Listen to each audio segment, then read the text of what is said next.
Science, découverte, prenez de l'avance. Bienvenue dans Futuris.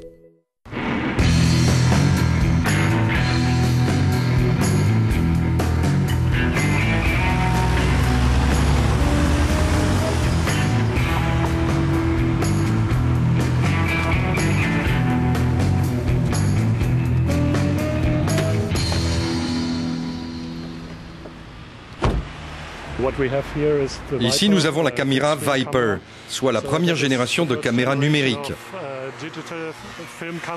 Auparavant, tout était en pellicule. Maintenant, le numérique, dont nous avons développé le stockage, permet une totale indépendance.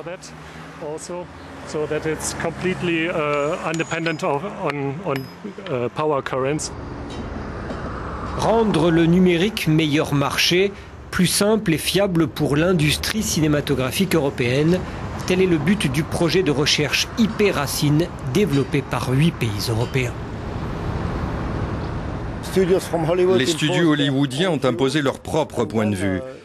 Mais l'Europe a rapidement constaté qu'il valait la peine de développer des standards qui répondent à nos particularités européennes, c'est-à-dire un cinéma multiculturel et multilingue.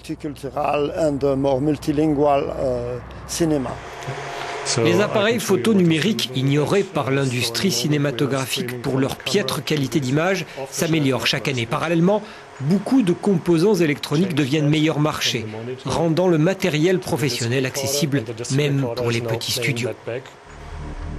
Les gens peuvent avoir 10 gigabits immédiatement utilisables et disponibles sans que le coût soit exorbitant. La production numérique facilite le travail des cinéastes, notamment dans les domaines des effets spéciaux et du son.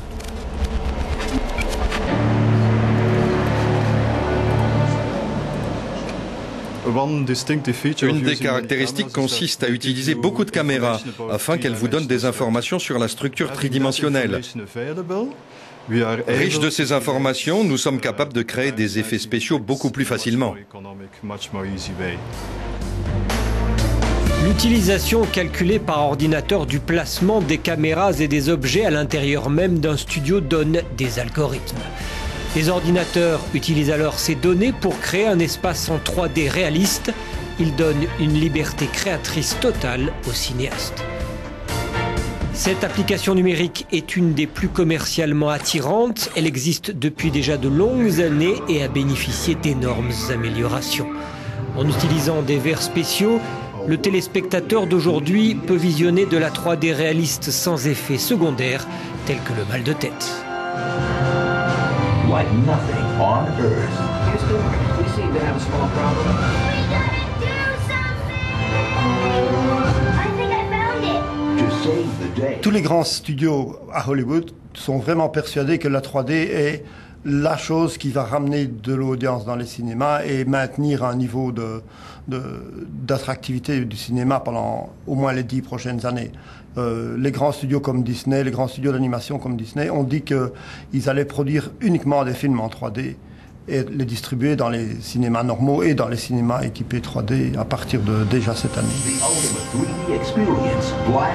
Reste que le cinéma en 3D exige des écrans trop onéreux pour l'utilisation domestique. Mais comme l'explique un spécialiste, la télévision stéréoscopique est sur le point d'arriver. Le procédé est identique au cinéma stéréo, montrant des images légèrement différentes à gauche et à droite de l'écran. Ces écrans devraient apparaître dans les rayons d'ici 1 an et n'exigent pas de verres spéciaux, mais ils ont d'autres limitations.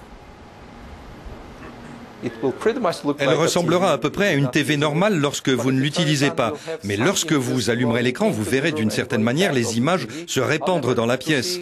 Cependant, pour voir l'effet 3D approprié, vous avez très peu de liberté. Vous ne pouvez pas vous déplacer. Vous devez rester à une distance égale de l'écran. Aussi impressionnant que ce procédé puisse paraître, il restera toujours éloigné de la 3D réaliste. La création d'une image holographique se déplaçant est toujours impossible. Mais les expériences se poursuivent à vitesse grand V et les progrès viendront de l'imagerie médicale, mais aussi des jeux vidéo.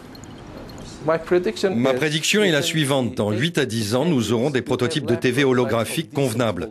Le poste de télévision sera quelque chose comme une petite table au milieu de la pièce et les gens le regarderont librement, sans difficulté. Il y aura une image semblable à un fantôme sortant de cette petite table.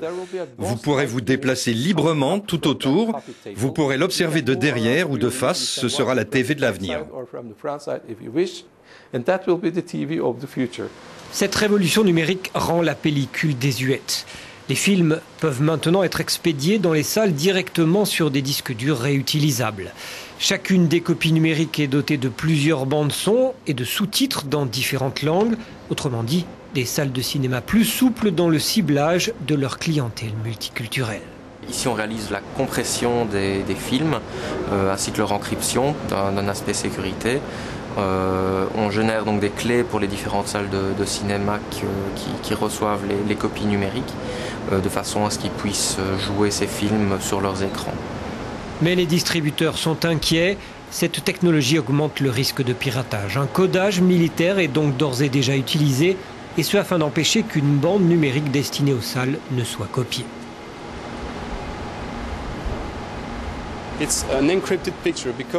C'est une image cryptée afin d'éviter tout piratage.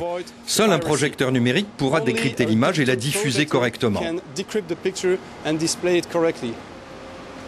Aujourd'hui en Europe, seuls 350 écrans de cinéma sont équipés pour ce type de projection numérique, soit 15 fois moins qu'aux États-Unis. Mais dans les 5 prochaines années, des projecteurs numériques seront installés dans 8000 salles de cinéma européennes.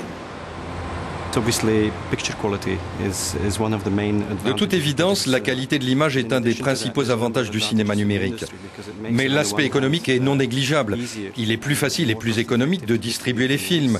Le coût des copies 35 mm, par exemple, était assez élevé. La distribution de copies numériques en ce moment est beaucoup moins chère.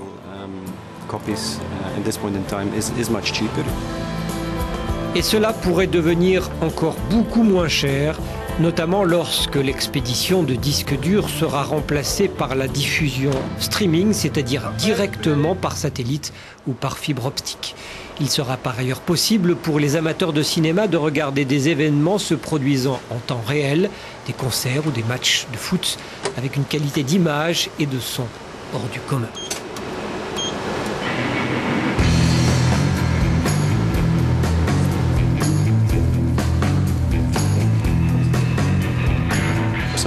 Quelqu'un a dit qu'il s'agissait de la plus grande révolution depuis l'introduction du son au cinéma.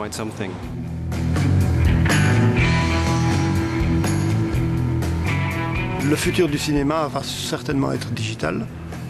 La révolution a commencé, elle va continuer. Clairement, les prix vont continuer à diminuer à cause de la quantité produite et de nombre de cinémas installés. On peut espérer d'avoir plus de la moitié des cinémas du monde installés en digital d'ici 10 ans.